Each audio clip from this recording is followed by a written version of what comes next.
Alright, let's talk about one of the most incredible investment journey you will ever see. But this is not just a story about PCs. No, this is about how a teenager completely upended an entire industry. How his company literally vanished from Wall Street only to come back stronger than ever.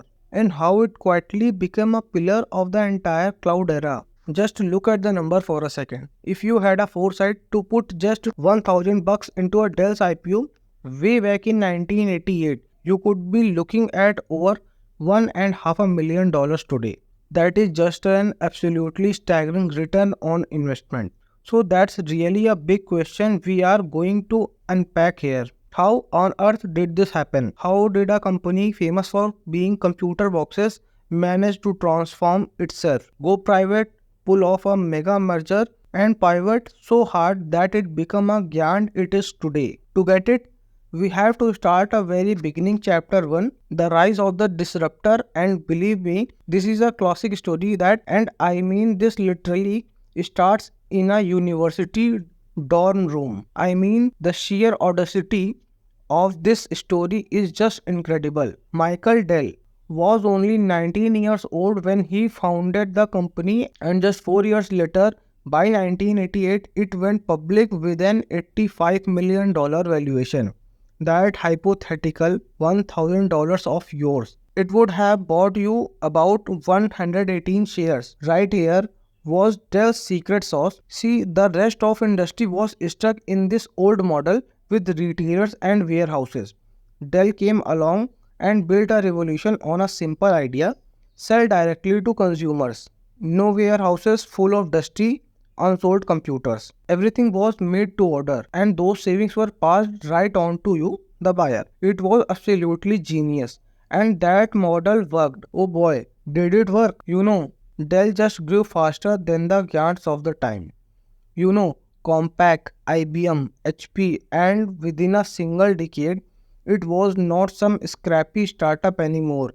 It was the number one PC maker in the entire United States. So what did all that incredible growth do for our little investment? Well, by 1998, that was initially $1,000 had already exploded to $50,000. But the story was really just getting started, and the first major storm was brewing right on the horizon. And that incredible growth leads us right into chapter 2, a period of struggle and stagnation. The dot-com bust was coming, and Dell was about to face its first real test, not as a startup but as a market leader. You can see the roller coaster right here on this chart. I mean, at the absolute peak of the dot-com bubble, our investment soared past 100 grand. But when that bubble burst, it took a major hit. And then came these brutal prices wars with competitors like HP, which led to this long period where the stock just kind of went sideways. So here is the crucial point.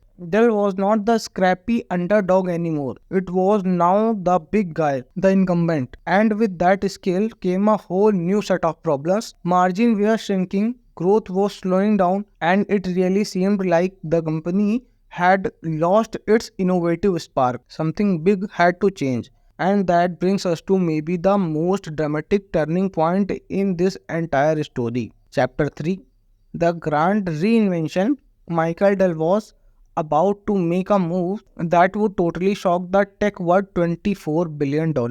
That's the Michael Dell and his private entire partner paid to buy his own company back and take it completely off the stock market. His whole vision was to reinvent Dell far away from the constant short-term pressure of Wall Street. And while it was a private, Dell made its biggest move ever, a $67 billion acquisition of EMC, a true titan in the data storage world. This was the clearest signal you could get. Dell was thinking way beyond the personal computer. And just like that, a totally new company was born, Dell Technologies. This was not about laptops and desktops anymore. This was about powering the entire backend of our digital world. Everything from massive data centers to the cloud. It was a complete and totally identity shift. Now, crown jewel of that whole EMC deal was a company called VMware. You can think of it as a Dell's new secret weapon.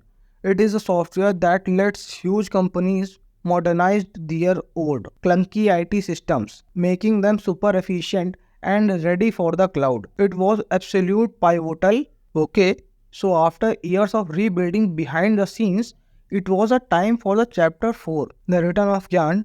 Dell was coming back to the public markets, but not in any way that anyone expected. The new Dell that reappears in 2018 was just an absolute powerhouse. It had massive cash flow, a hugely diversified lineup of products, and as it turned out, it was perfectly positioned for the pandemic. I mean, when the whole world went remote, Dell shipped millions and millions of devices and its revenues just soared past $90 billion. And what did that do for our very patient investment? It rocketed up to over $3 lakh. The massive bet to go private, rebuild from the inside out and come back. Well, it had paid off big time. This brings us to our final chapter, and it focuses on the one person who was there through it all, Michael Dell, and his truly unprecedented journey. I mean, seriously, just look at this path for a second. How many founders take their company public, then take it private, then execute one of the biggest mergers in history, then relist it on the stock market, and then pull off a massive spin-off, all while staying in charge the entire time. It is a one of a kind story in business history. Ultimately, I think Michael Dell's journey is just solid proof that a long-term vision and quite steady persistence can absolutely triumph over those short-term, hype-driven cycles that we see all time in tech world. And the story is not over, not by a long shot.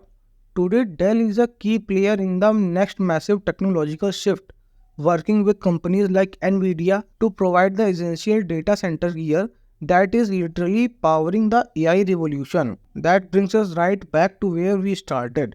That $1,000 bet on a 19-year-old kid in a dorm room, an investment held all the way through that dot-com bust. The brutal price wars, the privatization, and the reinvention is now worth over $1.5 million, which really just leaves us with one last fascinating question to think about. Knowing all the twists and turns, all those moments of doubt and stagnation, would you had the persistence to actually hold on through all those reboots?